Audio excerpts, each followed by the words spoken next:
and welcome to the fourth episode of By the Book, the web series of the Institute of Contemporary History, where we give the spotlight to books and the debate of ideas they put forth. I'm Diana Barbosa. I'm the Science Communication Officer at EHC, and I will not be your host today. I will also be switching now to Spanish, the language for today's conversation.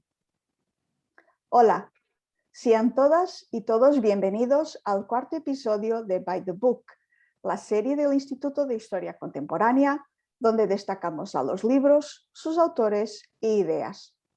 La conversación de hoy va a ser conducida por Arturo Zoffman Rodríguez, que ya hemos conocido en nuestro primer episodio. Arturo ha ingresado en el IHC este año y está estudiando los sindicatos de derecha del sur de Europa.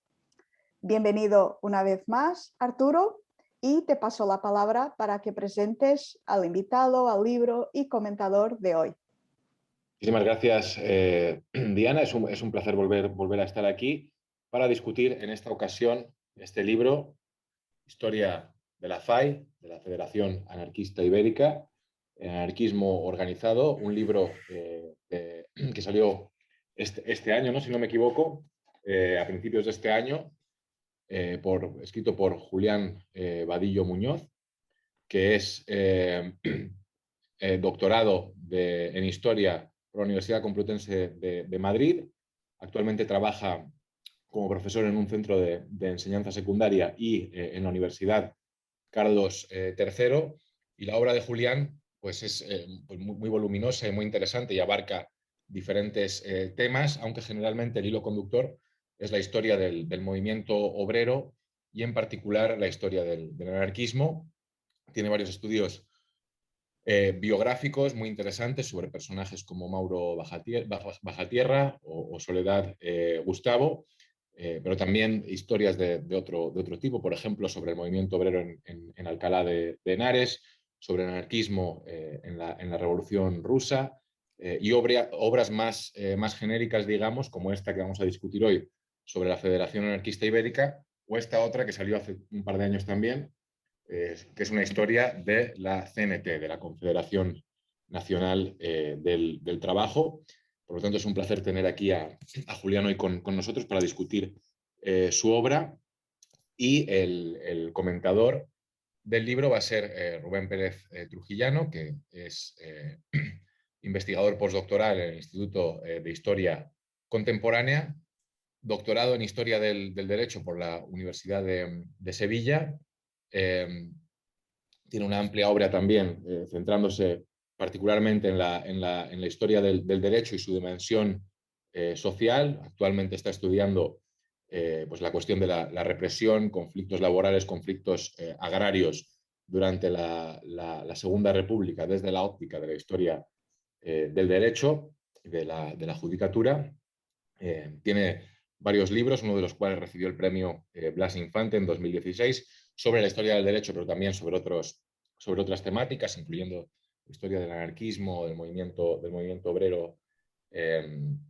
Por lo tanto, creo que va a ser un gran comentador. Decir también que ha impartido clases en varios centros, en la Universidad de Sevilla, la Universidad de Sheffield y la Universidad Internacional de La Rioja. Así que, bueno, creo que tenemos un buen equipo para discutir esta obra. Y pues sin más dilación le doy la palabra a Rubén, que hablará durante unos 15 minutos, y luego Julián tendrá la ocasión de responder, y a continuación pues tendremos un formato más de debate para formular preguntas y discutir libremente con el autor. Muchas gracias a los dos y también a Diana por su labor aquí. Gracias. Bien, muchas gracias, Arturo, muchas gracias, Julián, por prestarte a este coloquio, y muchas gracias, Diana, por tu amabilidad que es tan característica. Bien, tenemos un libro, igual que Arturo Zoffman, tengo aquí los dos libros, la historia de la FAI y la historia de la CNT. Son libros que deben ir de la mano, que componen entre los dos un tándem inescindible. Y bueno, vamos a hablar del último, de la historia de la FAI, de la Federación Anarquista Ibérica, pero sin embargo va a ser necesario volver siempre la mirada un poco más atrás al libro sobre la historia de la CNT. Por lo que concierne a la historia de la CNT, perdón, a la historia de la FAI, el anarquismo organizado, en mi opinión son muchas las virtudes del libro y sin embargo se pueden destacar, se pueden subrayar algunas, ¿no? En primer lugar, y lo ha remarcado ya Arturo Zollman, se trata de una obra de síntesis histórica, ¿de acuerdo? Por lo tanto, es precisamente una obra de recomposición del perfil histórico de la FAI y por lo tanto es inevitable que en ocasiones reclame quizá mayor profundidad en el tratamiento de algunas cuestiones, pero para eso, como ya decía, pues podemos dirigir la mirada hacia la historia de la CNT o hacia un tercer pilar de esta obra que el propio Julián Vadillo pues ya ha anunciado, que es la historia del anarquismo durante el franquismo y la etapa postfranquista, ¿no? Por lo tanto, es una obra de síntesis histórica, tiene una gran dosis de crítica, de impugnación de lo que viene siendo el panorama historiográfico existente sobre este punto, y también es una obra de reflexión. Y como es de crítica, de reflexión y de síntesis, pues es una excelente obra. Un segundo punto que me parece que merece la pena subrayar como un punto muy positivo del trabajo es el modo en el que delimita el objeto de estudio, el anarquismo y en concreto la FAI. Un modo de delimitar el objeto de estudio muy consciente de la entidad propia de la FAI y que aborda a la FAI como una organización autónoma con entidad suficiente y además aislada del fenómeno de la violencia política. Me parece que esto es un gran punto a favor de la obra porque de alguna manera replica la que viene siendo la regla general en la historiografía, que acostumbra a enfocar el tema teniendo a veces una marcada obsesión por la violencia y la atribución de la culpa por ciertos crímenes y desmanes al anarquismo, dibujando por lo tanto un estereotipo de anarquismo que constituye una especie de cajón desastre y el comodín con el que se procura explicar casi cualquier estallido social, desde la quema de iglesias y conventos en mayo del 31 hasta los más horrendos crímenes de la guerra de 1936 al 39. Este es precisamente un enfoque, un modelo explicativo que Julián supera o que Julián desde luego evita proponiendo otro alternativo y por lo tanto es un segundo punto que me parece que debe ser puesto sobre la mesa como una de las grandes virtudes del trabajo. También, en tercer lugar, hay un aspecto por el que este libro destaca y es el magnífico conocimiento, no tengo ningún reparo en reconocer ese adjetivo, es un magnífico conocimiento de la documentación interna de la FAI y además un análisis, una aproximación bastante eficaz. Sin duda, a veces estas aproximaciones resultan atrevidas o pueden resultarlo, y me parece que en cierto modo es inevitable, ya que estamos hablando de una organización un tanto anfibia. Es decir, los militantes, las militantes de la FAI acostumbraban, o desde luego no era inusual que un militante de la FAI paralelamente fuera también militante de la Confederación Nacional del Trabajo, de la organización sindical. Por lo tanto, muchas veces el estudio de los peculiares itinerarios de los militantes anarquistas o anarcosindicalistas, pero también de las organizaciones, resulta muy dificultoso, induce a confusiones, etc. Y sin embargo, a mí me parece que Julián Vadillo despliega una serie de herramientas que ayudan a clarificar este panorama a veces difícil de entender. En cuarto lugar, el libro tiene la virtud de saber ubicar históricamente a la FAI, trazando cuáles fueron sus relaciones sociales y políticas, en especial con la CNT, con el principal sindicato libertario, pero en realidad con todo el universo anarquista. Y además me parece muy interesante porque Julián Vadillo consigue recomponer el mosaico de la propia tradición republicana federal o confederal de inspiración prudoniana y pimargaliana, con la cual los militantes anarquistas convivieron largo tiempo. Hay que advertir que esto tiene un alto valor, porque no puede ser considerado un mérito menor en el sentido de que dentro de la historiografía más o menos hegemónica existe lo que el propio Julián Vadillo denomina en bastantes ocasiones el mito de la FAI, que entendería a esta organización como una organización surgida de la nada, ex nihilo, que vampiriza, que subordina, que manipula a la CNT y por lo tanto se trata de un mito, un enfoque, una comprensión que Julián Vadillo analiza, critica e intenta enmendar con una propuesta propia.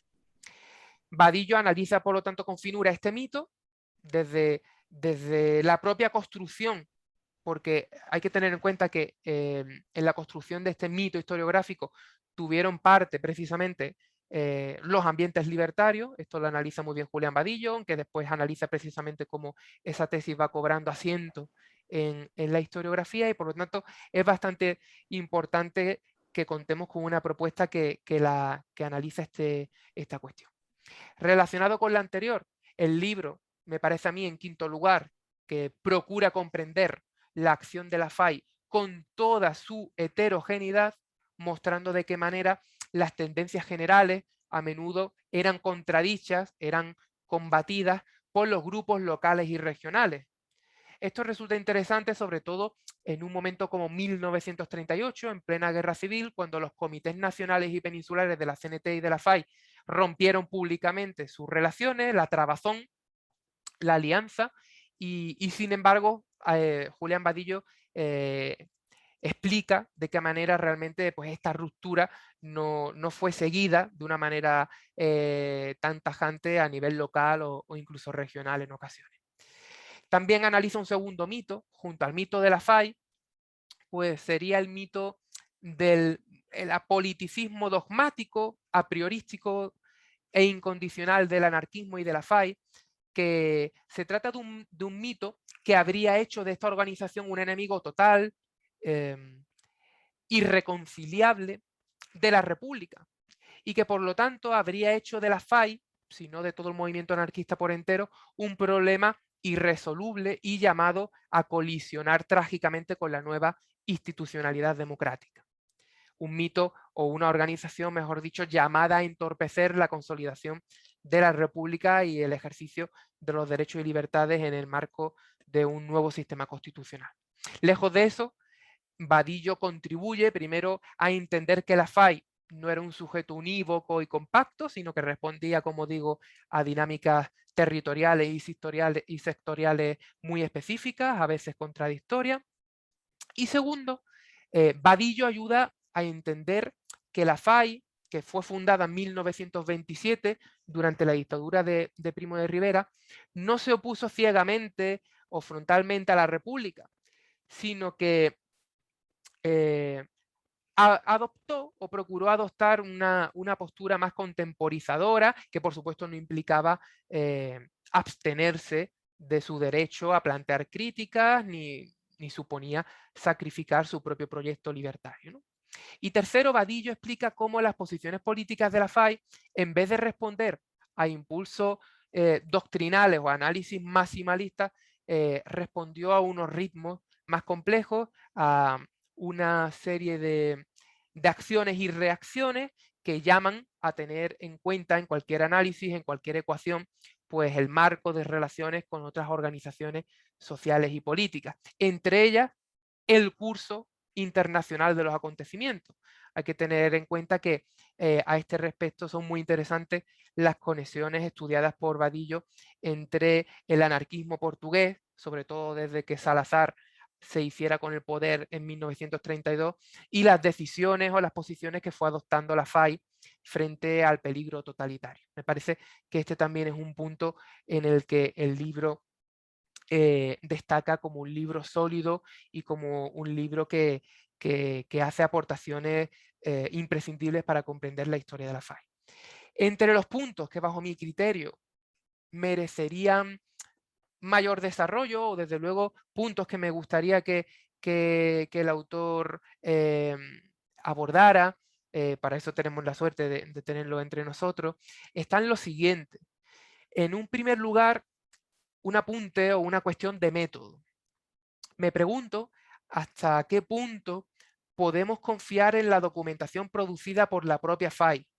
Quiero recordar, bueno, aquella dicotomía que hacía Marvin Harris entre la perspectiva EMIC, que sería aquella que tendría en cuenta los conceptos, las categorías genuinas de los propios participantes de una cultura, en este sentido, la cultura libertaria o faísta, y por otro lado, la perspectiva ética, que sería una perspectiva que pondría en valor conceptos y categorías significativos para el observador, en ese sentido, pues para el analista histórico, ¿no? El historiador.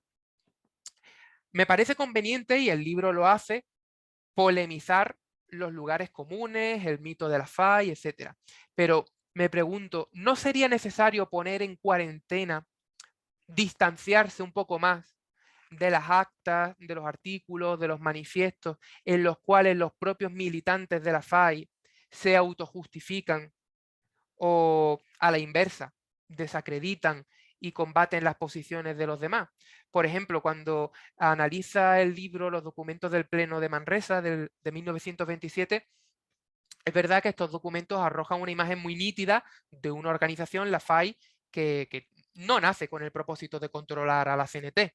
Sin embargo, quizá pues, atender a esto desde luego no es suficiente. Habrá que acudir a la propia práctica de la FAI para saber si terminó manipulando o subordinando a la CNT o no. La tesis de Julián es desde luego contraria, no la manipuló y de hecho a menudo llevó una posición secundaria, a remolque la FAI de la CNT. Pero bueno, me parece interesante plantear esto, ¿no? Hasta qué punto podemos fiarnos de la propia FAI para hablar de sí misma. Después hay un aspecto interesante y relacionado con el mito de la FAI, y es, bien, dando por válida la creación de ese mito, que tuvo una función política y después ha tenido un arraigo historiográfico, yo me pregunto por qué se construyó ese mito. Es decir, ¿por qué es el mito de la FAI y no el mito de la CNT o el mito de otra organización del movimiento obrero? ¿Por qué esta suscitó tanto oscurantismo o tanta amenaza? Y después en la obra hay un concepto fundamental que es el concepto de trabazón, de alianza, ¿no? De interpenetración, de permeabilidad, orgánica a veces y casi siempre personal, por esta cuestión de la doble militancia, ¿no? de los faístas y los cenetistas. Sin embargo, es muy interesante porque, además, la obra de Vadillo lo explica, es muy interesante porque esta trabazón resulta que es anterior y constituye casi un elemento central de la tradición libertaria y de la tradición republicana federal, que durante mucho tiempo igualmente fue conociendo la doble militancia, ¿no? Un obrero, lo mismo, era militante del anarquismo, como podía ser militante del Partido Federal de Pi Margall. Entonces, me pregunto en qué momento se rompió la trabazón entre anarquistas y federalistas. Lo pregunto porque luego durante la Segunda República, y Julián Vadillo lo trata, aparece un fenómeno, a mi juicio, muy interesante, que es el de la extrema izquierda parlamentaria, los llamados jabalíes, que parece poner de relieve que esa vieja trabazón no se había disuelto todavía, que todavía mantenía una cierta vigencia. ¿O no? Le pregunto por si Vadillo considera que se trata de un fenómeno excepcional o ya del último aliento de la trabazón entre federalismo y anarquismo. Y por último, en cuarto lugar, me parece importante que el autor diga unas palabras, si lo tiene bien, sobre la tesis o el modelo explicativo de las sucesivas oleadas revolucionarias, el llamado ciclo insurreccional del anarquismo, que presenta la historia del anarquismo como un choque frontal, casi bélico y no solo ya teórico, con el Estado. Ya en su anterior libro, en la historia de la CNT, Vadillo puso en cuestión este fenómeno. También lo ha hecho Ángel Herrerín en su libro Camino a la Anarquía. Y lo cierto es que, si me permite la inmodestia, yo mismo he sostenido eso cuando, tras analizar la documentación judicial y policial, fruto de la reconstrucción oficial o institucional de los hechos, he llegado a la conclusión de que las acciones anarquistas, a veces, desde luego, fueron magnificadas por la represión y por la propaganda de la época. lo que retroalimentaba las prácticas represivas, por supuesto, de vigilancia, de control sobre el movimiento obrero en su conjunto y no solo sobre el anarquista. Entonces quería preguntarle a Julián Vadillo cuál es su opinión sobre el modo en el que la historiografía, y a veces la mejor historiografía social y política, absorbe de manera casi imperceptible los relatos parciales, partidarios, de uno de los sujetos históricos, en este caso, el aparato de Estado. ¿Cómo lastra, cómo perjudica, si es que perjudica, este hecho al conocimiento histórico del anarquismo, como sujeto histórico, como movimiento? Y además le quiero preguntar, y ya sí que finalizo, si cree, siendo un problema, o en caso negativo, pues aquí acabaré la pregunta, pero si cree que es un problema aislado o si es un problema que podemos constatarlo, que podemos localizarlo en otros objetos de estudio, no solo en el objeto de estudio más ligado al movimiento obrero. En fin, quedo muy agradecido a Julián Vadillo por su amabilidad, a Arturo Zoffman y a Diana Barbosa. Muchas gracias. Muchas gracias, Rubén, por tus comentarios, ¿no? Muy, muy interesantes. Pues Julián Vadillo, tienes la palabra para responder y elaborar y comentar. Bien, pues muchísimas gracias. Agradezco muchísimo la invitación al instituto, a Diana por toda la parte técnica que es tan importante para este tipo de encuentros, y a Arturo y a Rubén por sus palabras, la presentación y el esfuerzo de Rubén de leerse un libro, desgranarlo, hacerlo migajas, como diría Ginsburg, y luego ponerlo encima de la mesa para generar un debate, cuestión que creo que es fundamental dentro del campo historiográfico. Y creo que es un tema que estamos dejando de lado muchas veces los historiadores, los del debate historiográfico, es decir, confrontar las ideas en los medios académicos para poder extraer conclusiones generales que nos puedan acercar un poco a los distintos estudios, y creo que este tipo de actos, etcétera, son fundamentales para poder desarrollar estas cuestiones. Así que muy agradecido de estar hoy aquí con todos vosotros, con expertos en la materia, para poder debatir sobre este libro, sobre historia de la FAI y sobre el anarquismo en general. Yo, evidentemente, tengo que hacer una explicación, y es por qué se hace un libro de historia de la FAI, o por qué yo hago un libro de historia de la FAI, o por qué me meto en esta historia de reconstruir la historia de la FAI. Y en primer lugar es porque alrededor de la FAI hay un vacío historiográfico. Hay muchas historias del anarquismo, hay historias de la CNT, hay historias parciales del anarquismo en lugares concretos, pero no hay monografías que aborden la historia de la FAI, excepto en dos casos.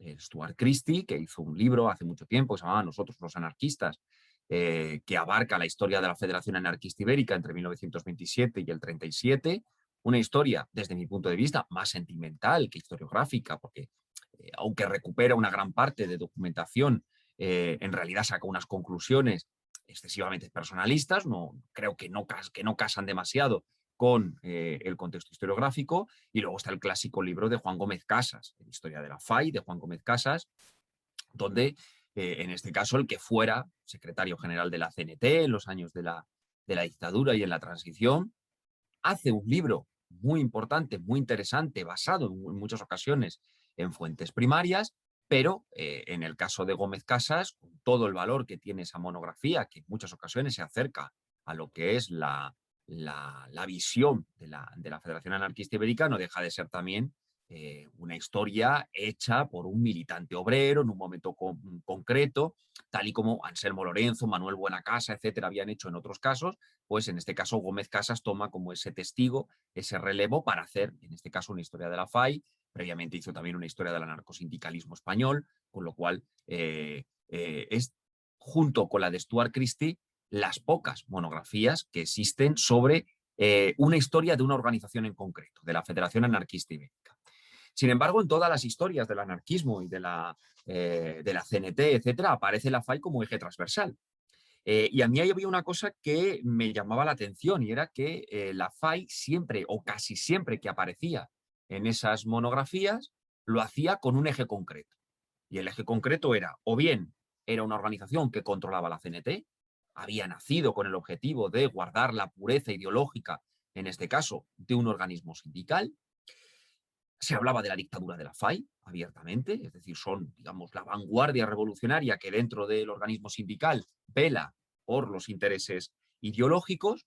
En segundo lugar, la ubican automáticamente a una organización insurreccional en los años de la República, es decir, si todas las insurrecciones que protagonizaron los anarquistas, la FAI está detrás de ella, es protagonista a través de acuerdos, a través de posiciones, y bien, y también el mito de la violencia. Es decir, cuando hablamos de la FAI, automáticamente tenemos que hablar irremediablemente de la violencia política. ¿De acuerdo? ¿Quiénes son los que en realidad fomentan estas cuestiones? Pues la verdad es que sorprendentemente los encontramos en dos líneas. Por una parte, evidentemente, los detractores. La FAI tiene detractores a lo largo de la historia, internos y externos, de época e historiográficos, y van a ubicar a la FAI en esos criterios. Pero también sus defensores. Hay un montón de defensores de la FAI y lo podemos rastrear a través de memorias políticas de militantes de la CNT, de la FAI, de la época, que van a hablar de la FAI en esos términos. La mayoría de ellos no son integrantes de la FAI o han estado muy poco tiempo en la FAI o han pertenecido a la FAI en momentos históricos concretos. Me viene a la cabeza, por ejemplo, Juan García Oliver y su Eco de los Pasos, que ahora ha tenido una reedición por parte de la editorial Virus, y Juan García Oliver habla de la FAI en unos términos que él mismo desconoce porque no pertenecía a la FAI en aquellos momentos, ¿no? Hay un pasaje incluso del Época de los Pasos bastante representativos donde García Oliver dice la FAI, dice, claro, nosotros utilizábamos la FAI como un paraguas, pero la FAI era 4 personas que estaban metidas en un local leyendo periódicos, poco menos es lo que dice García Oliver de los faístas. Esto, evidentemente, lo que generaba es una nebulosa alrededor de la FAI, un comodín, un cajón desastre, donde poder dar lectura a determinadas cuestiones historiográficas. Pero también quiero dejar claro una cosa, y esto en la introducción del libro lo digo, esto no es un libro de historia del anarquismo. El anarquismo la FAI es una organización anarquista, pero en realidad el anarquismo trasciende a la FAI, trasciende a la CNT y es un movimiento muchísimo más amplio. Es decir, si tenemos que hacer una historia del anarquismo, abarcaríamos muchas más cuestiones. Pero sí es cierto que la FAI es una de sus organizaciones más representativas. Dentro de ese anarquismo, la FAI tiene una representación, tiene una estructura, tiene una importancia o preponderancia que desde luego había que sacar a reducir. Igualmente ha sido un libro complicado de hacer. Rubén ha marcado algunas cosas. La historia de la CNT es hacer una historia de la CNT o reconstruir la historia de las sociedades obreras, del mundo societario, es, no voy a decir más sencillo, porque sencillo no es nada en historiografía, y más cuando por eso los historiadores nos dejamos las pestañas en los archivos y en las hemerotecas buscando esa información, pero es verdad que la carga documental que el movimiento sindical tiene no es comparable a la que tienen los grupos anarquistas. Los grupos anarquistas se difuminan más, rastrearlos son mucho más complicados porque dejan menos documentación. Por eso yo he querido basar este libro en fuentes primarias y secundarias, evidentemente, pero sobre todo primarias, algunas de ellas no explotadas. Y ahora hablaré de ellas porque Rubén ha hablado, una de las preguntas en las que me ha interpelado ha sido precisamente por las fuentes, en este caso los archivos de la FAI. Además es un libro, por qué no decirlo, realizado en plena pandemia. Yo tenía pensado hacer unos viajes a París, a Ámsterdam, etcétera, para estar en contacto directo con las fuentes y no fue posible. Al final todo tuvo que ser online, peticiones, etcétera, que todos los archiveros que trabajan en esos lugares, tanto los archivos históricos franceses como en el archivo histórico de Ámsterdam o incluso en Madrid, la Fundación Anselmo Lorenzo, etcétera, donde se atesoran estas fuentes, pues me lo han facilitado con mucha amabilidad y he podido hacer este libro en unas circunstancias complicadas, ¿no? Por el entorno que nos ha tocado vivir. Bien, yo lo que he intentado en el libro ha sido responder a la pregunta ¿qué es la FAI? La FAI como una organización de grupos anarquistas que se federan por afinidad. Los distintos grupos tienen distintas afinidades.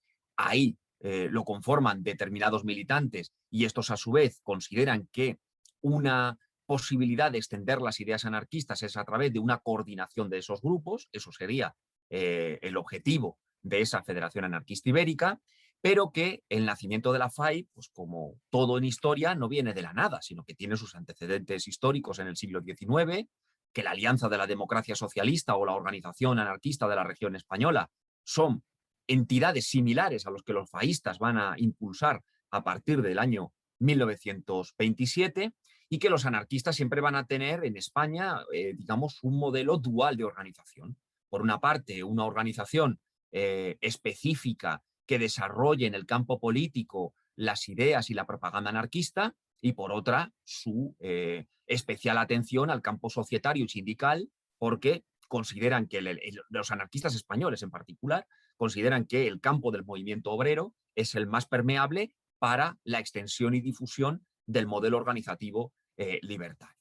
Hay una anécdota, por ejemplo, que los anarquistas franceses le preguntaban a Fernando Tarrida de Mármol a finales del siglo XIX que por qué los anarquistas españoles tenían esa facilidad o calaban tanto dentro de la opinión pública y obrera del país. Y Tarrida de Mármol lo dijo directamente: porque están organizados, porque ellos quieren estar organizados, ¿no? Y esto rompe ya también un poco esa idea de que el anarquismo es un movimiento antiorganización o que no cree en los modelos organizativos. Todo lo contrario, el anarquismo es un movimiento que desde el principio cree en el modelo organizativo y, ojo, un movimiento organizativo dentro de los campos legales, porque si quieren construir a nivel sindical una organización de masas, las organizaciones de masas no se construyen en la clandestinidad, necesitan un marco legal para poder desarrollarse, y eso es lo que van a buscar permanentemente los anarquistas, ¿no? He querido mostrar una FAI cómo enriquecía estos organismos, estos grupos anarquistas, este organismo en general, el debate del movimiento libertario. Es decir, ¿de qué hablan los grupos de la FAI? ¿Qué le preocupa a los grupos de la FAI? Porque normalmente siempre nos dicen que los grupos de la FAI están hablando constantemente de sindicalismo, pero no es cierto. Los grupos de la FAI hablan de muchas cosas. Hablan de alternativas sociales, hablan de la extensión de las ideas anarquistas, de la propaganda, de sus periódicos, de sus centros de actuación, de grupos excursionistas. Es decir, es un grupo, es una entidad muy diversa, ¿no? Ahí, por ejemplo, donde entronco también al anarquismo portugués, porque, bueno, la FAI nace en España, en Valencia, de casualidad, porque en realidad el congreso que se iba a celebrar para la fundación de la Federación Anarquista Ibérica no se iba a celebrar en Valencia, se iba a celebrar en Lisboa, iba a ser en Portugal donde naciese la FAI. Problema que tiene los anarquistas portugueses, que en el 26 hay un golpe de Estado que encabeza Carmona, establece una dictadura e impide, en este caso, desarrollar con completas libertades estas actuaciones. Y al final la dictadura de Carmona se convertirá en la de Salazar en el año 32, etcétera, y el anarquismo portugués quedará proscrito. Pero desde luego el anarquismo portugués es capital y, de hecho, en muchas ocasiones bastante más avezado y más avanzado en cuestiones organizativas que los anarquistas españoles, que ciertamente están mucho más preocupados en la década de los 10 en construir un organismo sindical fuerte como era la CNT, que no en crear una federación de grupos anarquistas como aparecerá ya a finales de esa década, o sobre todo en la década de los 20. También que el anarquismo es plural, es decir, estamos hablando de un entorno acotado como es la península ibérica y más concretamente en España, porque es donde tiene más fuerza, pero la FAI nace al calor de los grupos españoles en el interior, de los grupos portugueses, pero también de los grupos de habla española fuera de España, en Francia, en Estados Unidos, en el norte de África, etcétera, que todos ellos confluyen en la necesidad de una coordinación y de un organismo que les aglutine y que les articule. Desde luego, la FAI más interesante es la FAI de la Segunda República, es el tiempo de los mitos. Ahora entraré en alguno de ellos por las preguntas de Rubén. Un mito, el mito del faísmo, por ejemplo, está introducido sobre todo por el treintismo. En un primer momento, los debates que tienen anarquistas y sindicalistas en los años 30, a principios de los años 30, va a motivar ese mito. ¿Por qué? Aquí respondo ya a la primera pregunta de Rubén. ¿Por qué surge ese mito? Porque tiene siglas, porque lo puedes reconocer físicamente. Es decir, grupos de presión existían dentro de la CNT y muchos. Habían distintos grupos de presión. El problema es que si tú esos grupos de presión los reduces a unas siglas que les puedes poner cara y personas, pues evidentemente es más sencillo construir el mito. Y a partir de ahí, decir de forma abierta que hay un control por parte de una organización que ha desviado el contenido originario del modelo sindical hacia un modelo insurreccional y fuera de la realidad, pues evidentemente la FAI tiene todas las de perder. Pero ojo, los debates que se dan entre los treintistas y los anarquistas en los años 30, sobre todo entre el 31 y el 33, que es cuando se aglutina mayoritariamente estos debates, no son ni mucho menos con la FAI. La FAI es un organismo y los debates se dan en periódicos que incluso muchas veces no son de la FAI, como por ejemplo El Luchador, que es un periódico que encabeza la familia Urales, donde dan cabida o entrada a numerosos debates organizativos del anarquismo. ¿Que hay faístas que debaten sobre esas cuestiones? Por supuesto, pero hay otros que ni siquiera van a entrar al trapo en esas cuestiones y se van a dedicar a otras cosas, ¿no? Sin embargo, a pesar de que durante los años de la Segunda República Española nos han transmitido esa idea del treintismo, de las insurrecciones, del mito de la FAI, etcétera, no es lo más importante de la FAI de esos momentos. ¿Qué tenemos que destacar de la FAI de la Segunda República? El debate ideológico, cuál es el rol que tienen que jugar los grupos anarquistas en el territorio español, el peligro, por ejemplo, que ellos mismos marcan de lo que está sucediendo en Europa. Tú, Rubén, lo has marcado muy bien. No podemos hacer historias nacionales aisladas de lo que está sucediendo en el entorno. Estos personajes se mueven por lo que sucede en su alrededor. Y, por ejemplo, ¿qué está sucediendo alrededor de España en los años 30? Pues que Portugal ha caído en una dictadura, que los nazis ganan las elecciones y establecen la dictadura en Alemania, que en Austria en el 34 pasa cuestiones similares con gobiernos autoritarios, y eso pone en guardia a todos estos grupos de la posibilidad de que España pueda caer en un régimen corporativo de carácter fascista, dictatorial, que suprima las libertades y persiga a las organizaciones libertarias. Esos son los debates que tienen los grupos anarquistas en aquella época. También sus proyectos y proyecciones. Hablamos mucho del comunismo libertario de Isaac Puente, pero proyectos libertarios de futuro, de cómo podría ser organización de una sociedad libertaria, hubo muchos en la Segunda República, desde Isaac Puente, el de Mauro Bajatierra, el de Diego Abad de Santillán, otros algunos que ni siquiera están en la FAI, como por ejemplo Federico Urales, que también habla de un modelo de organización alternativa. Es decir, ellos están hablando de estamos en una situación revolucionaria o prerrevolucionaria y tenemos que plantear posibilidades alternativas. Ojo, no como un programa político, porque el anarquismo no tiene un programa político, pero sí como una guía estructural de cómo podría ser una hipotética sociedad libertaria. En tercer lugar, el enfoque transnacional e internacional. El anarquismo está dentro de un entorno nacional y transnacional. Está en contacto permanente con Europa, con África del Norte, etcétera, con la idea de poder, de Estados Unidos, América Latina, de poder establecer relaciones de interdependencia entre los grupos. Y luego la trabazón. La trabazón, que me detengo un poco en ella, la trabazón es digamos, el mecanismo de conexión entre las estructuras de la FAI y de la CNT. Y de hecho, la trabazón es el mejor ejemplo de que ambas entidades son independientes, en el sentido de que proponen puntos de encuentro en el que ambos organismos tengan cuestiones en común. ¿Cuáles son esos organismos en común? ¿O cuáles son esas cuestiones en común? La primera, los presos. Los dos organismos tienen presos en las cárceles. Entonces, hay que coordinarse para la defensa de los presos. Los comités pro-presos están compuestos por representantes de la CNT y por representantes de la FAI. En segundo lugar, los comités de defensa confederal. Esos comités están creados por la CNT y en algunos lugares la CNT da acceso a la FAI, a esos comités. En otros no. En otros no le permite que la FAI esté. ¿De acuerdo? Con lo cual, no es la FAI la que determina su entrada, sino la CNT, que por algo es el organismo superior. Tengamos en cuenta una cosa.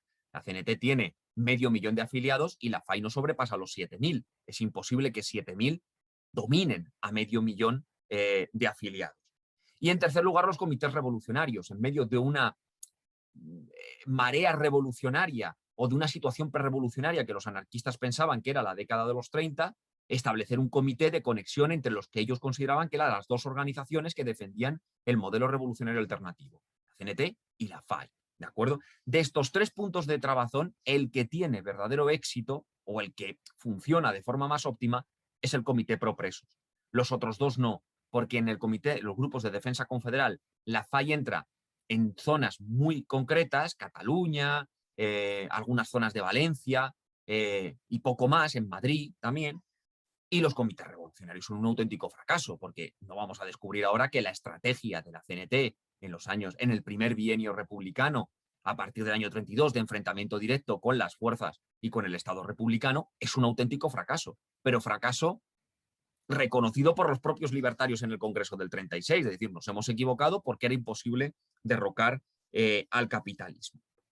Bien, en este sentido, la FAI tiene sus divisiones entre los que apoyan y los que no apoyan, un hipotético pacto con los socialistas, y luego tenemos la FAI de la guerra, que es una FAI pues, que rehace su estructura, deja de ser una organización de grupos y a partir del año 37 se convierte prácticamente en un partido político, en una agrupación anarquista. Ya no es la afinidad lo que une a la FAI en aquellos años, sino otras cuestiones como solo la entidad puramente ideológica, declararme anarquista y afiliarme a una organización, ¿no? Hasta llegar a ese divorcio que hablaba Rubén entre la CNT y la FAI a finales del año 1938.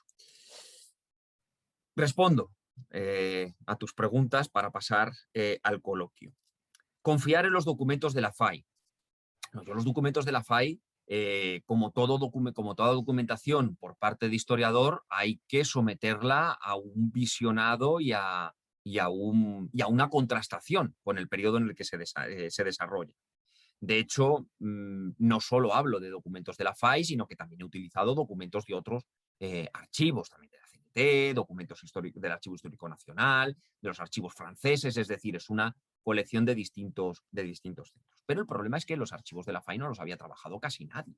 Es decir, el archivo del Comité Peninsular de la FAI casi nadie los ha trabajado. Me viene a la cabeza, por ejemplo, Sandra Souto, que sí, en los años 30 en Madrid abordó los documentos de la FAI que había consultado en Ámsterdam, y quizá el que también has citado tú, Ángel Herrerín, que también conoce la existencia de ese archivo del Comité Peninsular de la FAI. Pero las historias del anarquismo o del anarcosindicalismo que se han desarrollado en los últimos años, o autores que abordan la Segunda República y hablan de la CNT y de la FAI, no echan mano de la documentación de estos organismos. Sí del PSOE, sí del PC, pero no de la CNT ni de la FAI, con lo cual era un archivo por explorar, y ahí yo ahí he descubierto muchas cosas. Es decir, ¿de qué hablan los grupos anarquistas? ¿De qué hablan en sus plenos? ¿De qué hablan en sus reuniones? ¿De qué hablan cada una de sus regionales? Y te das cuenta que no están hablando de lo que nos están diciendo, que hablan de otras cosas. Entonces, eso sí que es extremadamente cierto. ¿Qué le interesa al Grupo Nervio de Barcelona en 1935? ¿Qué le interesa al Grupo Los Intransigentes de Madrid en el año 1933 o 1934? Pues eso evidentemente te lo dice su documentación orgánica y sus plenos peninsulares o sus plenos locales. ¿De acuerdo? Por eso esta documentación es extremadamente valiosa, porque en ningún caso ha sido explotada por el resto de la historiografía. La cuestión del mito de la FAI es lo que explicaba anteriormente. Tienen unas siglas, es fácil de ver, es algo visible, tiene sus órganos de expresión, etcétera, y es fácil achacar esa responsabilidad a un organismo como tal. Y si encima a eso le añades que a lo largo de la historia, sobre todo durante el franquismo y la transición, incluso algunos militantes anarquistas que teóricamente tendrían que ser defensores o parte de la FAI, se adhiere a esa posición de que la FAI estaba ahí para controlar a la CNT, pues evidentemente tienes un cóctel explosivo, ¿no? Que luego no se corresponde con la realidad. De hecho, una razón sencilla, siempre nos dicen Durruti, Ascaso, García Oliver, Federica Montseny, eran de la FAI, es el sector faísta. Bueno, Durruti, Ascaso y García Oliver entran en la FAI muy tarde. García Oliver a finales de 1934 y Federica Montseny ya en el año 36. Es decir, son gente que entran en la FAI a lo largo del periodo republicano. En la FAI, ¿quién está? Los hermanos González Inestal, Diego Abad de Santillán, Cipriano Mera, Eleuterio Quintanilla, Mauro Bajatierra, que son personajes que a lo mejor no nos suenan tanto, pero en aquella época estaban en primera línea y ellos sí forman parte de los grupos anarquistas de la FAI. Sobre el ciclo insurreccional, yo devolvería la pregunta. ¿El ciclo insurreccional es del anarquismo? ¿O el ciclo insurreccional es de la clase obrera que no se siente conforme, canalizado en algunas ocasiones por sus entidades sindicales con las reformas que está introduciendo el primer bienio? Porque Castilblanco o Arnedo no son movimientos anarcosindicalistas y la CNT y la FAI ahí no tienen ningún tipo de influencia. Son los UGTistas. En todo caso, es la UGT la que tiene influencia. En otros casos sí, Alto Llobregat, Casas Viejas, etcétera, donde la CNT o la FAI sí que tienen mayor influencia. ¿Por qué responden de esa manera? Por ejemplo, un diario como La Tierra en muchas ocasiones nos da la respuesta, y La Tierra no es un periódico anarquista, aunque escriban los anarquistas. Y lo que dicen es que la República prometió, o ellos creían que la República iba a desarrollar determinadas cuestiones con las que se sienten defraudados o no se sienten identificados, y por eso se rebelan. No es la República que querían o no eran las medidas que esperaban. Además de que para los anarquistas la proclamación de la República en el 31 es como el primer paso para una revolución todavía más profunda, ¿no? Que sería una revolución de carácter libertario para la que la población española en el 31, según ellos mismos, tampoco estaba preparada. ¿Vale? Y luego la vinculación esta de los anarquistas y los federalistas. Es evidente que hay un vínculo, unos vasos comunicantes entre el anarquismo y el republicanismo federal, y de hecho en algunos sitios comparten espacios. He hablado del periódico La Tierra. En La Tierra escribe personajes como César Falcón, como José Antonio Balbontín, como Eduardo Barriovero, y junto a ellos Mauro Bajatierra, Melchor Rodríguez, los González Inestal, que son integrantes del anarquismo. ¿Dónde viene el divorcio? El divorcio viene durante los años republicanos. Viene durante los años republicanos porque, por ejemplo, a la altura del año 33, estos federales lo que quieren es montar una candidatura política propia. Y hablan de la creación de partidos políticos como, por ejemplo, el Partido Social Ibérico, que lo va a encabezar pues, Salvador Cánovas Cervantes, Eduardo de Guzmán, etcétera. Todos ellos afiliados a la CNT, porque están afiliados sindicalmente a la CNT. Pero, sin embargo, para los anarquistas, la situación política de la clase trabajadora en los años 30 no la soluciona un partido político minoritario, la tiene que solucionar un planteamiento revolucionario a medio largo plazo, y por eso rompen con ellas. Además, en Madrid, que es donde existe mayor trabazón en estas líneas, por ejemplo, la CNT funda su propio periódico, que es el CNT, y la FAI tiene el suyo, que es el Libertario. Dejan de colaborar en líneas generales con esa prensa de la extrema izquierda republicana, que es verdad que en las Cortes son muy combativos, y que, por ejemplo, Eduardo Barriovero tiene el carné número 4 de la CNT madrileña. No son anarquistas, pero ellos sindicalmente se sienten identificados con el modelo del anarcosindicalismo. Pero también es verdad que el anarquismo, cuando llega a las circunstancias, no duda en participar en determinadas cuestiones. ¿Alguien pone hoy en duda, a 2021, con los estudios que tenemos encima de la mesa, que los anarquistas participan activamente en las elecciones de abril de 1931? Votan a las candidaturas republicanos socialistas. ¿Alguien duda que hay zonas donde el anarquismo participa en las elecciones de febrero de 1936, dando su confianza a las candidaturas del Frente Popular? También lo hace. De hecho, hay algunos testimonios de Durruti, de militantes de la CNT de Zaragoza, que incluso a veces lo hacen hasta abiertamente, es decir, piden el voto abiertamente por las izquierdas. Hay un leitmotiv, y con esto acabo, del movimiento libertario a lo largo de la Segunda República. Yo hago mucha mención al el editorial que Solidaridad Obrera sacó en abril de 1931, el 15 de abril de 1931, cuando se proclamó la Segunda República. Ese editorial decía una cosa muy básica, y es: no somos entusiastas de una república burguesa, pero no vamos a permitir una nueva dictadura. Evidentemente, los anarquistas no eran entusiastas de la república burguesa, no estaban de acuerdo con un Estado burgués, iban a buscar el modelo alternativo del comunismo libertario.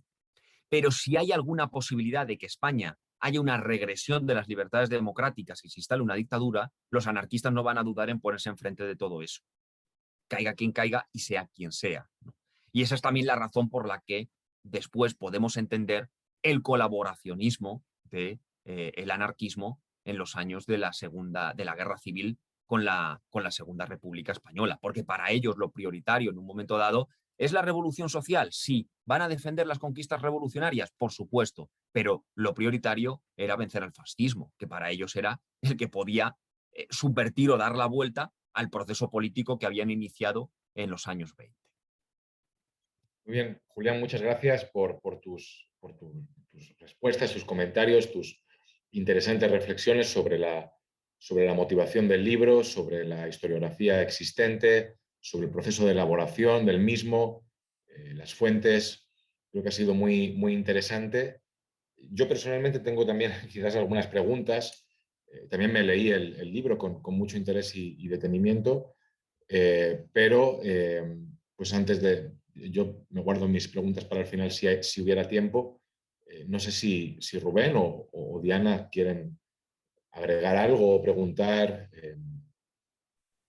Bueno, muchas gracias, Julián, por la explicación y por esta oportunidad, y muchas gracias, Arturo, por cederme la palabra. Yo quizá quisiera hacer dos apuntes. Primero, has hablado del proyecto social del anarquismo, cuya base era el comunismo libertario, ya fuera por la formulación de Isaac Puente o por la de Federico Urales, quien fuera, ¿no? Pero hay un rasgo, hay un elemento interesante aquí, y es que todas estas grandes formulaciones teóricas, medianamente sistematizadas, remiten a los años 30. Y te querría preguntar si es que más adelante el anarquismo y el faísmo lo que hace es sencillamente evocar aquella tradición curtida en los años 30 durante la Segunda República o sobre la base de la experiencia revolucionaria posterior al golpe de Estado del 36, o si existe ahí una ruptura dentro de la propia tradición nacional, por así decirlo, y ya se tienden puentes a otro tipo de visiones libertarias. Estoy pensando sobre todo en Estados Unidos. Y después quería preguntarte, porque hay un elemento que a mí me interesa particularmente, y es en definitiva, la intervención política, netamente política, no la influencia, etcétera, que a mí me parece que llegó a tener el anarquismo durante la vigencia de la Segunda República Española. Lo hemos visto en la participación, en la alianza con los partidos de extrema izquierda, los jabalíes, ¿no? Que era en definitiva una participación en el proceso constituyente, porque estamos hablando de las elecciones a las Cortes Constituyentes. Lo hemos visto después en la colaboración, incluso asumiendo algunos ministerios durante la Guerra Civil.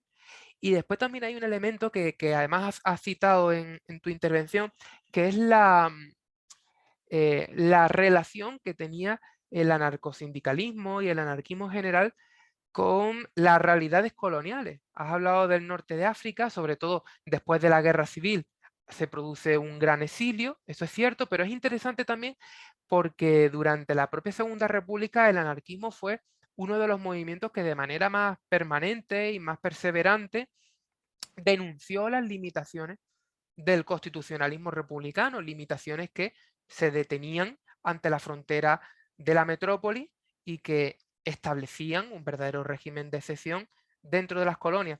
Y en este sentido, la intervención política del anarquismo o del anarcosindicalismo no supone, en este caso, una participación firmemente, netamente, honestamente constitucionalista, porque a fin de cuentas muchas veces en la prensa lo que vemos es cómo las voces anarquistas lamentan y denuncian que la Declaración de Derechos formalmente reconocida en la Constitución no llegue más a África o no llegue más allá del Estrecho de Gibraltar. Entonces te quería hacer estas dos observaciones y quedo muy agradecido por la intervención, Julián.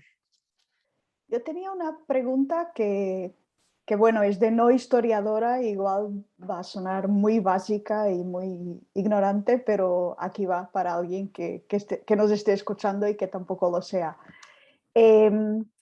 Ha habido una relación, bueno, estamos celebrando este año el centenario del Partido Comunista Portugués. ¿Ha habido una relación entre las FAI, entre esta organización y la organización del Partido Comunista Portugués durante la dictadura?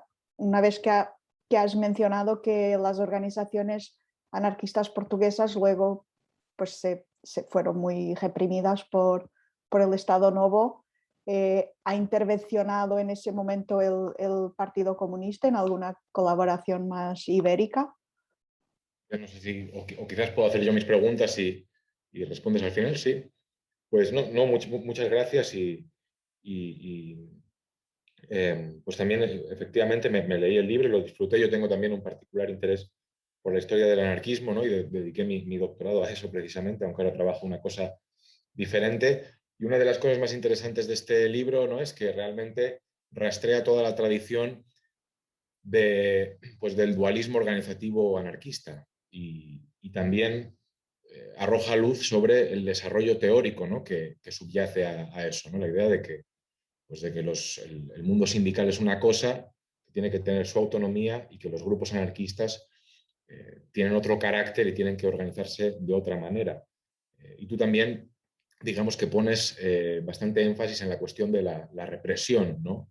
Que también un poco estimula ese dualismo organizativo. Y pues me parece un argumento bastante seductor, ¿no? Y muy elocuente, pero yo un poco, digamos, a la luz de lo que preguntaba Rubén, también me pregunto, ¿no? Si más allá, digamos, del desarrollo teórico interno de los anarquistas ibéricos, digamos, quizás el libro no tendría que haber pues hablado más, ¿no? Y relacionado más el surgimiento de la FAI con la coyuntura específica de España en los años 20, la interacción, ¿no? de los anarquistas con un contexto político muy turbulento y también, digamos, sus polémicas, ¿no? Y los conflictos con otros grupos de izquierda y otros grupos dentro también de la propia CNT, ¿no? Porque pues yo estudié un periodo un poco precedente, ¿no? Digamos, todos los debates alrededor de la Revolución Rusa, la ruptura con la Internacional Comunista, ¿no? con la Profinter, ¿no? Para ser más exactos, en 1922, y lo que vemos, digamos, es un contexto de un fortísimo choque entre diferentes corrientes dentro de la CNT, en particular con los llamados comunistas sindicalistas, que a pesar de ser minoritarios y tener un peso cuantitativo muy reducido, muy modesto, yo sí que veo que son amplificados, ¿no? Y son vistos como un verdadero peligro y como un caballo de Troya del Partido Comunista dentro de la CNT. Y de hecho te escuchaba hablar, ¿no? Mencionaste a personajes como Buenacasa o Baja Tierra, que jugarían un papel muy importante en la FAI. Estos personajes están en la primera línea de batalla contra los comunistas sindicalistas, ¿no? En esas polémicas feroces, ¿no? De comienzos y mediados de los años 20. Y también polémicas fuertes con los llamados sectores sindicalistas que conducirán a una ruptura en los años 30, ¿no? con los treintistas. Entonces yo me pregunto, ¿no? ¿Cómo valoras tú esas polémicas tan fuertes que se producen unos pocos años antes de la creación de la FAI, ¿no? O sea, no hay un deseo, ¿no? Pues de organizar mejor la intervención anarquista dentro de la CNT en un contexto en el que este organismo se ve cada vez más disputado, ¿no? Y que hay diferentes facciones que pugnan por intervenir en ella, ¿no? O sea, sí, es una pregunta sobre esta coyuntura, ¿no? de los años 20, que yo veo que sí que tiene particularidades. Esa continuidad que tú trazas es muy interesante y sin duda es muy útil, ¿no? Tenerla en cuenta, pero sí que veo que los años 20 tienen sus especificidades. Y luego, pues tenía un par de preguntas más sencillas, ¿no? Y que no requieren de tanta elaboración, ya me voy a callar. En primer lugar, bueno, Rubén preguntó sobre el federalismo, y es una pregunta muy interesante. Yo pregunto también sobre la cuestión del iberismo, ¿no? El iberismo como una ideología, como un marco teórico, ¿no? España, pero también Portugal, digamos, qué papel juega, ¿no? en la ideología anarquista de esta época. Y luego otra pregunta que también tiene relación con el tema de la trabazón, relaciones con la CNT, que es más allá, digamos, de la personalidad institucional de la FAI y de la CNT, que están separadas y demás, que así lo afirman, ¿no? En sus documentos. Me pregunto también sobre digamos, la composición humana, ¿no? De estas organizaciones y el grado de trasvase de militantes que hay entre una y la otra, ¿no? Estos 7.000 militantes de la FAI, específicamente, ¿qué papel juegan en la CNT? ¿Tienen cargos dirigentes? ¿Qué grado de intervención tienen en los sindicatos? Entonces esas son mis preguntas y pues te damos la palabra, Julián, y quizás, bueno, ya nos hemos pasado un poco de tiempo, quizás habría tiempo para, quizás Rubén, si quiere agregar algo al final del todo, una breve ronda rápida al final, pero bueno, tienes la palabra, Julián. Muchas gracias a los tres por vuestras preguntas. Voy a empezar por el final. Voy a empezar por las preguntas del profesor Zotzman. porque bueno, a mí la Revolución Rusa ha sido otro de mis objetos de estudio. O sea, la implicación del anarquismo ruso, la proyección de la Revolución Rusa a nivel internacional que genera el terremoto, que genera la Revolución Rusa en todas las organizaciones políticas y sindicales de Europa y del mundo, que va a llevar, por ejemplo, a la fundación de los partidos comunistas como un tercer agente político dentro de los países, en el movimiento obrero, pues evidentemente ocupó y ocupa todavía una parte importante de mi investigación, y de hecho uno de los capítulos, uno de los epígrafes de uno de los capítulos de este libro está dedicado a los debates que el anarquismo tiene respecto a la Revolución Rusa. Es decir, que ese fenómeno cómo va a incidir en el anarquismo español. Es evidente que la Revolución Rusa causó una sensación grata en los sectores obreros, y de hecho, curiosamente, en España el anarquismo es quien más entusiasta fue de esa Revolución Rusa, sin conocer todavía en primera hora cuál era o cuál es el modelo que se está desarrollando en Rusia a partir de octubre del año 1917, ¿no? Pero Solidaridad Obrera, si tú que eres un experto en el tema, comprobarías cómo en Solidaridad Obrera poco menos parecía que en Rusia se estaba proclamando el anarquismo y que era una sociedad sin Estado, y que incluso algunos tienen que llamar a la calma y decir, bueno chicos, Lenin y Trotsky no son precisamente unos anarquistas, aunque se les tiene como mucha estima al principio en todo este tema. Es verdad que surge un sector dentro de la CNT que se adhiere a las posiciones pro-bolcheviques, sobre todo sindicalistas comunistas, en la línea de pues, lo que es Andreu Nin, Maurín, Ibáñez, Arlandis, todos estos personajes que formarían un grupo muy dinámico, muy interesante, y que dará lugar a la formación de la Federación Comunista Catalano-Balear, posteriormente, los grupos, los comités de sindicalistas revolucionarios dentro de la CNT. Pero el problema que va a surgir es que van a chocar con lo que es el modelo sindicalista revolucionario que defiende la CNT. El modelo sindicalista revolucionario que proviene de la Carta d'Amiens de 1906, que ha desarrollado a lo largo de ese tiempo la CGT francesa y que la ha transmitido también a la CNT española. Cuando estos delegados, primero va Ángel Pestaña como delegado al Congreso del Comintern, habla con los dirigentes bolcheviques, ve cuál es la misión o el papel que tiene que tener los sindicatos en la revolución, porque para los bolcheviques el sindicato está por debajo del partido, es el partido el que marca la línea y el sindicato sigue esa línea. Es decir, el sindicato solo es una asociación profesional, y sin embargo para los sindicalistas revolucionarios no solo es una asociación profesional, sino también es un sujeto revolucionario, es decir, un fenómeno de transformación. Pues ahí va a haber ya una colisión, es decir,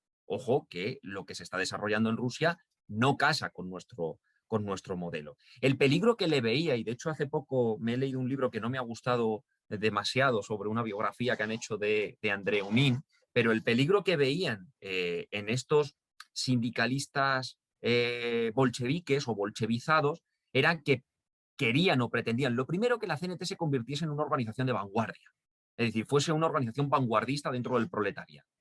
¿Quién tiene que encabezar la revolución en España? Lenin diría el partido, pero en España el partido es el Partido Socialista, y el Partido Socialista no está en esa línea. Entonces le dice Nin, tiene que ser la CNT, o sea, en España no podemos contar con los partidos, tienen que ser con los sindicatos. Pero es que el anarcosindicalismo no es una organización vanguardista, entonces tampoco casaba con el programa del Profinter en ese sentido.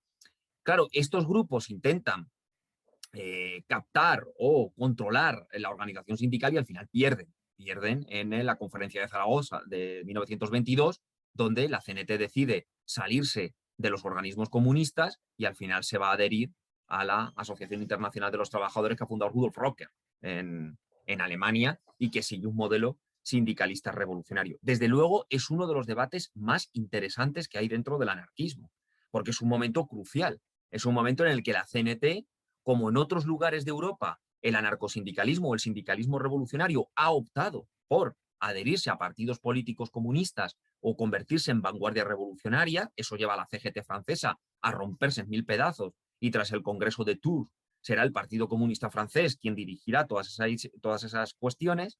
Sin embargo, en España eso no se da. En España ni el Partido Socialista ni la CNT, digamos, siguen las disposiciones organizativas que se están desarrollando ni en el Comintern ni en el Profinter, porque son minoritarios, porque el modelo político y sindical en España lo conciben de otra manera. Y evidentemente Buena Casa y Baja Tierra tienen un papel fundamental. ¿Apoyando a la Revolución Rusa? Sí.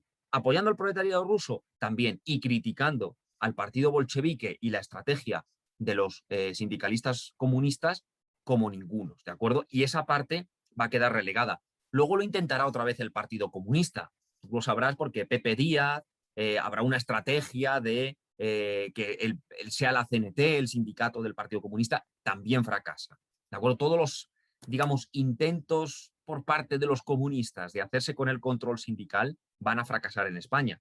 Va a ser la cuenta pendiente de los comunistas en España, el control sindical, a lo largo de toda su historia, ahora que se está celebrando no solo en Portugal, también en España y en todos los países, el centenario del Partido Comunista. Por ejemplo, en España la cuenta pendiente de los comunistas siempre fue el sindicalismo. No lograron articular ni un sindicato propio ni controlar los sindicatos que ya existían. Incluso cuando en la dictadura Comisiones Obreras se convierte en esa entidad más cercana, al final también la acabarán perdiendo, ¿no? Desde luego es un debate muy, muy interesante.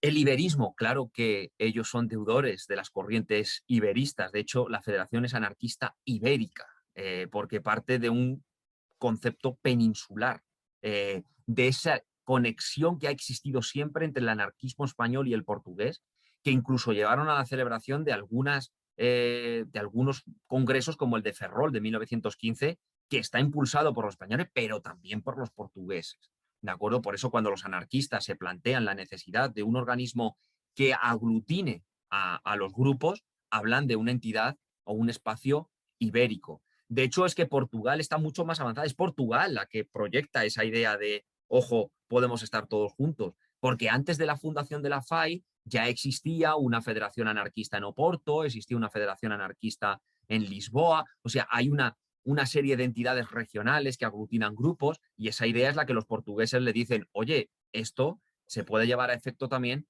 al ámbito ibérico, y esto a los españoles les convence. Desde luego el iberismo es una base, ¿de acuerdo? Que también parte, y esto lo engancho con lo que decía Rubén, parte de las cuestiones de los federales.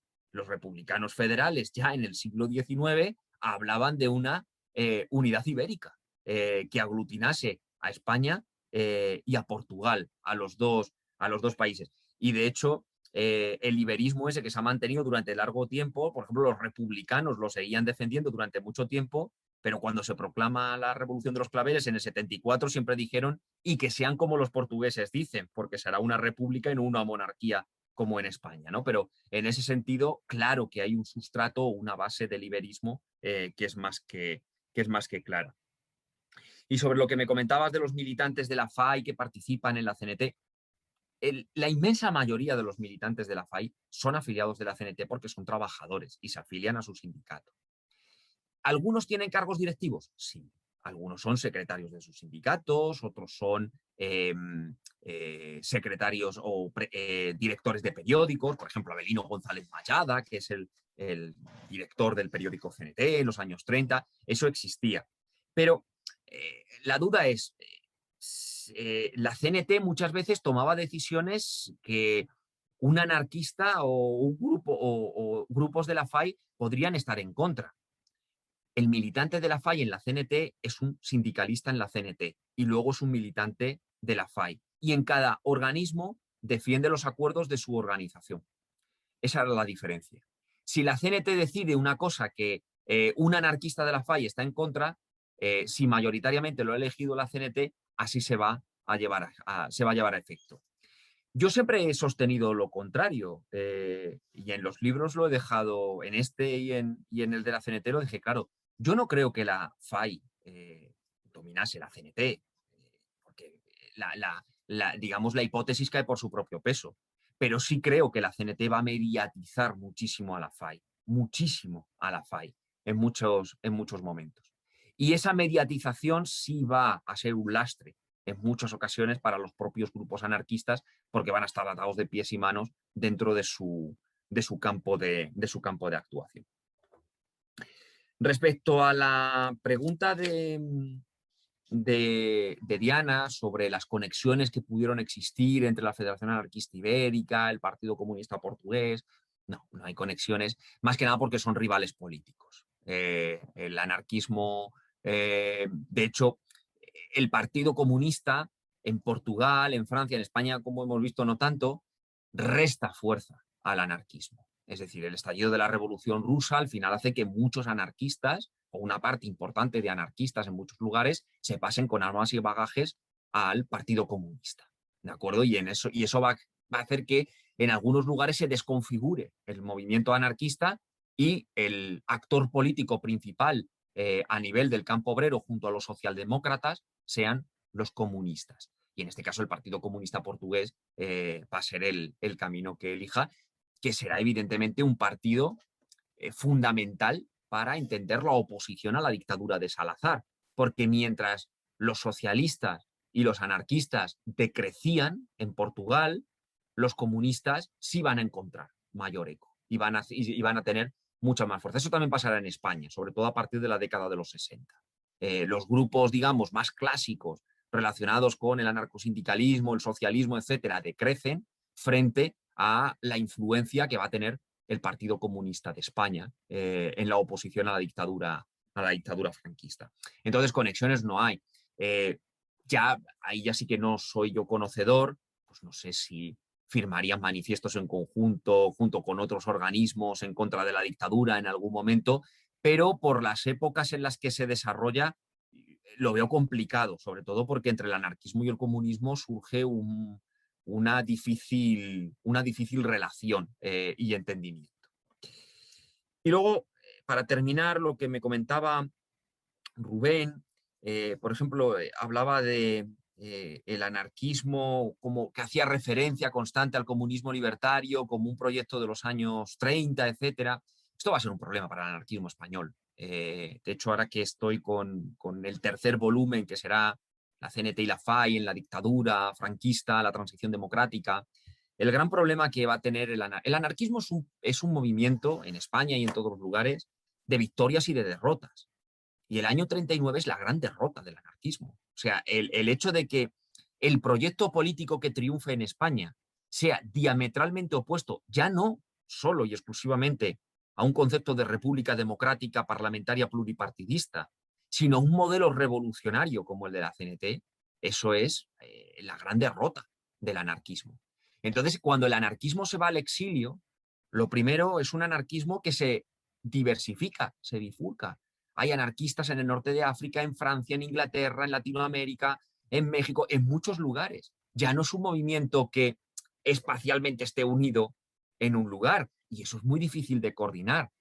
El peso de la derrota va a tener consecuencias políticas, porque todos se van a intentar echar la culpa.